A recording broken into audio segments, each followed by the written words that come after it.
Alright folks, new game. Red Partisans, the war behind Army Group Center. We are helping develop this. Ty Bomba asked us to do this along with Javier Romero, who I have a great deal of faith in his games. So, the one thing I'm not a fan of down here is, for the solitaire player, is you can see that all the charts and tables are down here. Well, I will be putting up on Board Game Geek a player's aid card that will make it easier for the solitaire player. And you can see here, and I will also add in not only these tables, but also the various victory points, because there are victory points. They're all listed in the rules, so it'll just make it easier for you. And of course, there's the really big one, but as you can see, well, it doesn't fully print out right, so it's of really no value. But they do have the charts and tables. I will get these posted online as well to make it all easier. They're also in the rule book, but you know, Compass's rule book makes it difficult. Here's what the actual counters look like. Mine, well, they're a little darker because my printer, much like my phone, who I had to replace the SIM card in today, hates me. Well, maybe it doesn't hate me, but it's not always enamored with me. And some things, you can see the difference here between the actual game counters and the ones I had to build. So they're a little bit darker. Well, you know, kind of is what it is. So we're not going to fuss about that. And we've got to replace some stuff that came apart here. Now, let's say look at a specific region here. Let's go to the Smolensk region. And Smolensk is right up here. Smolensk, you got a collective farm.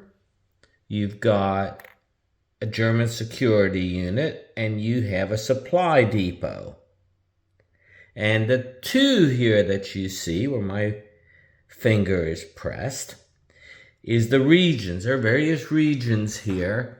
And the Soviets, and we'll pan back out here, the Soviets are in brown. The Soviets always stay turned over. The axis always are face up. And of course you've got the various other partisans who are fighting at this point. You've got the Ukrainian ones and you've got the Poles. So sometimes they show up for the Soviets, sometimes they may show up for the Germans. And of course, the rail lines. Man, these rail lines really, really rock. I hope you can see the fidelity and how good they look. They remind me of N-scale layouts. Here, you've got where the front is at this point. And of course, you've got, where's the table for it? Javier deals with also the front advances through the game. Well, of course it does, right? But he makes it so that it's done by a die roll to kind of reflect history, and will probably even out. We'll find out if it does or not. And that doesn't show up on this one. So I will have to find that for you later. Nope, not there. So and of course this is not, I believe, the final map. This is the next to final map, but I printed it out so that I could have a colorful map to show you folks, and it would be easier on my eyes.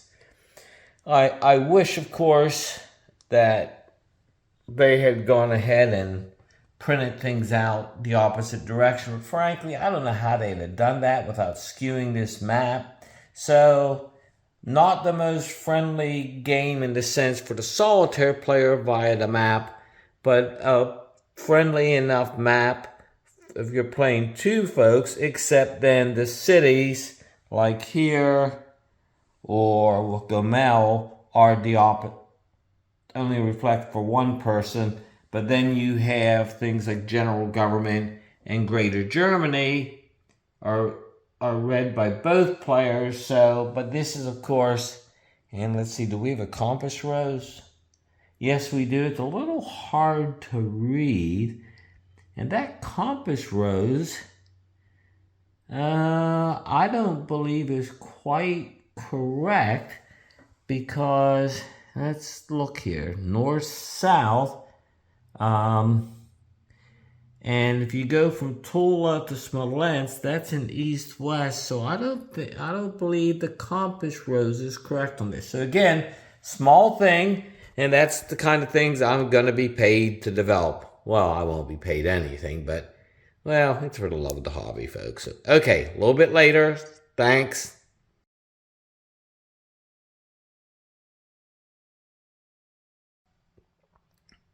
Well, the Soviets simply had an incredibly lousy series of attacks. 15 attacks, 13 were negated by German security forces being close by. 2 attacks went in. One over here achieved 1 hit. 1 hit. And another attack down in here, it didn't achieve anything. And the Soviets lost 3 units.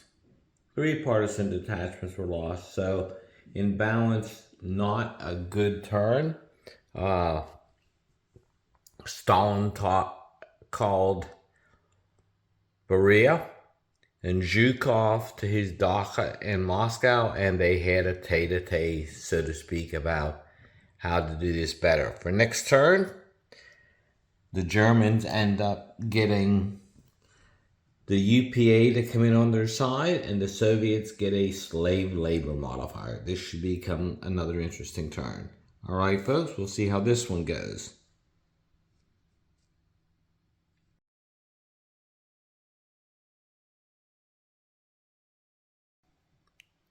Turn 2.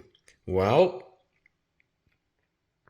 there's a disaster in Stalingrad, but the German army and its auxiliaries have had a pretty good turn against the partisans here. They have destroyed 7 partisan units. However, they have also lost a German unit. And there were a total of 1, 2, 3, 4, 5, 6, 7 damage spots. And with a German unit, that's 2. So right now, the Soviets have 10 victory points. Now, how are they doing? I don't know. I will look at that at bedtime with my popsicle. But I think they are not up to speed. But next turn, we roll to see if the Red Army advances to front. Most likely they will, but don't know. So this is very interesting games to date. It requires a lot for your first game. I'm going to anticipate going back and forth through the rules. Sometimes Javier's games are more complex than others. I think this is slightly a little more complex to date. Not hugely, but just enough that you'll be spending time going back and forth through the rules. So, more to come.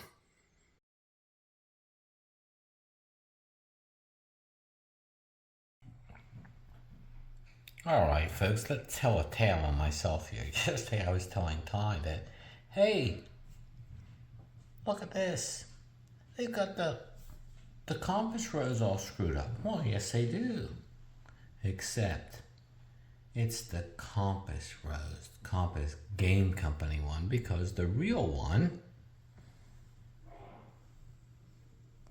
is down here. I felt like such a moron. However, before I went out to the hot tub the night after releasing my grades for my Air Force class, look. Game turn 1, October, December, 1942. Game turn 2, January, March, 1942. Oops, that should be 1943, and this is supposedly a final version. But final is only final until it's not. So we suspect the folks at Compass will correct this.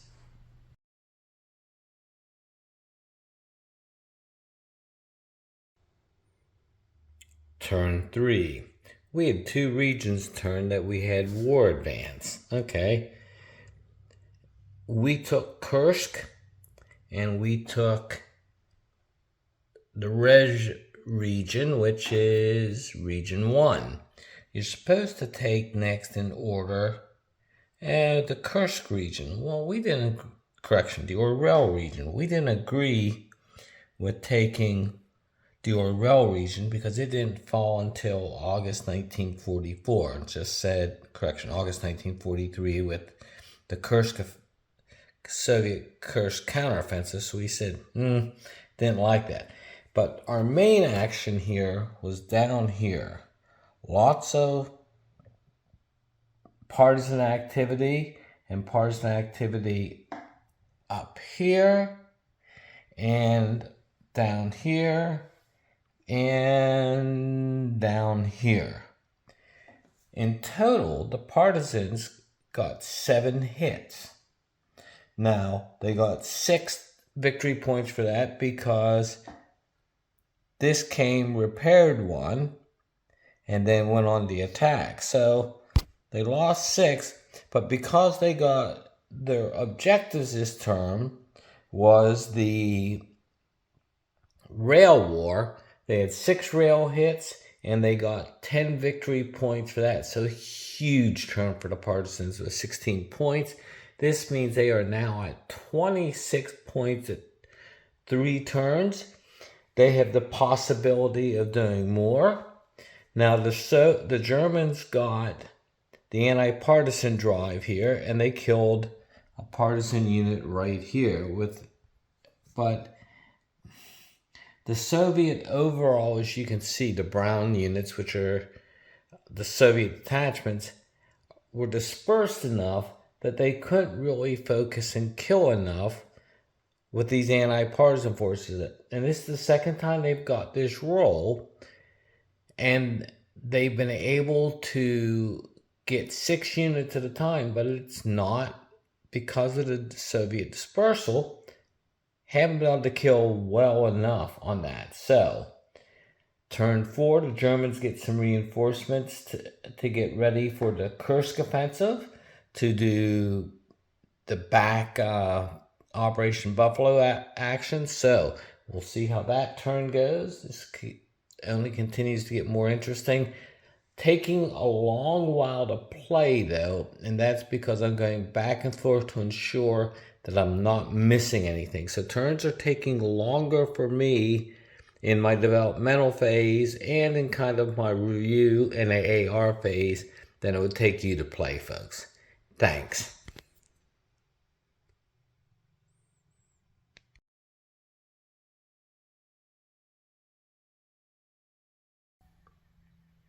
Why am I thinking of Kenny Rogers' song, The Gambler? You got to know when to hold them and when to fold them, because right now the Germans got spindled and mutilated. Now, they killed a number of partisans. They killed 3 partisan units, and thank God, because the Soviets controlled 2 regions, they got a lot of units back, because otherwise they were looking towards going thin. But as you can see here, we concentrated for the Soviets heavily in the south, so making it tough for the panzer units for the Kursk offensive. We didn't have as much success in this area. We kind of got hit hard in here. We lost 2 units in here. And of course, we didn't have much success up here. But 15 hits total, which means we got 15 more points and 10 for executing our orders. So that means right now we're at 51 at turn 4. I never saw this. This is like the best possible VA math you could get when 50 and 50 equals 75. Here we are almost 2/3 of the way. In fact, we are 2/3 of the way to victory at turn 4. Now the Germans got more units this turn, so they'll be able to start focusing more on where to put things. But this was just a brutal turn for the Germans. But guess what? It mirrored actual history this time, because the Kursk offensive, the lead up to it, had so much rail war. So many hits that the only time was the equivalent was getting ready for the attack on Army Group Center. So, very good turn. Gotta figure out a better German strategy. So far, I seem to be flailing. And guess what? That was kind of the Germans sometimes. So, we'll talk to you in a bit more. We gotta go watch Ice Road Trucker with Miss Katie.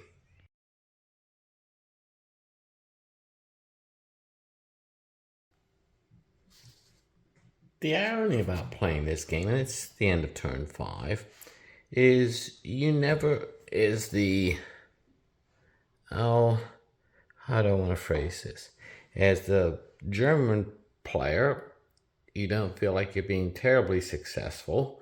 And as the Soviet player, you really don't take any territory. So it's kind of a funny game that way. And the amount of damage that you do doesn't impact the front movement. But the Germans had a very good turn here in terms of killing people. They killed 9 partisan units. And so next turn, the partisans are going to be set back on their heels. They had a much more, you can see down here this time, there was much more success by the Germans in taking care of partisan activity. But they still had 12 partisan hits on the rail lines. And it's a tough thing to figure out what to do as the German without trying to figure out spacing out units all over the place to disperse things all over the place so that rail lines are always protected.